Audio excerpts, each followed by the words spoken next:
Hi friends, இந்த வீடியோவில் நம்ம என்ன பார்க்க போகிறோம் அப்படின்னா, மரியாள் எலிசபெத்தை பார்க்க வர்றாங்க. எலிசபெத் வந்து 6 மாத கர்ப்பிணியாக இருக்கிறாங்க. மரியாள் வந்து அவங்கள பார்க்க வரும் பொழுது எலிசபெத்தும் சந்தோஷமடைகிறாங்க. எலிசபெத் வயிற்றில் உள்ள பிள்ளை யோவான் ஸ்நானகனும் துள்ளி குதிக்கிறான், சந்தோஷத்தினால துள்ளி குதிக்கிறான். இதுதான் அப்புறம் எலிசபெத்தை மரியாதை வாழ்த்துனதுக்கு அப்புறம் மரியாள் வந்து ஒரு பாட்டே பாடுறாங்க. அதை வந்து மெக்னிஃபிகேட் அப்படின்னு சொல்லுவாங்க. மெக்னிஃபிகேட் அவங்க பாடுகிற பாடலுடைய சாராம்சம் பார்த்தீங்கன்னா, அன்னாள் சாமுவேலை பெற்றதுக்கப்புறம் அவள் எப்படி மகிழ்ச்சியாக பாடுவாளோ அதே மாதிரி சில வசனங்கள்லாம் ரிலேட் ஆகுங்க.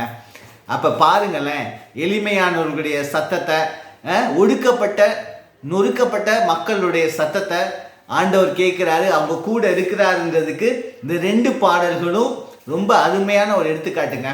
இதில் எனக்கு ஒரு வருஷம் ரொம்ப பிடிச்சிருந்துச்சு. கர்த்தருக்கு பயப்படுகிற மனுஷன் அவனுடைய வம்சம், அவனுடைய ஜென்ரேஷன்ஸ், வம்சாவளி எல்லார் மேலேயும் கர்த்தர் வந்து இரக்கமுள்ளவராக இருக்காரு. லவ்விங் கைண்ட்னஸ்னு போட்டிருக்கு, மர்சி அப்படின்னு சொல்லி போட்டிருக்கு.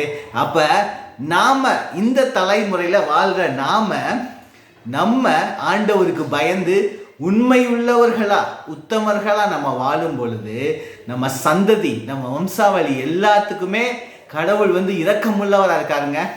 பிள்ளைகளின் பிள்ளைகளையும் கர்த்தர் ஆசீர்வதிக்கிறாரு. வம்சத்துக்கே இரக்கமுள்ளவராக இருக்கிறாருங்க. அந்த ஆசீர்வாதங்களை பெற்றுக்கொள்ளுங்க.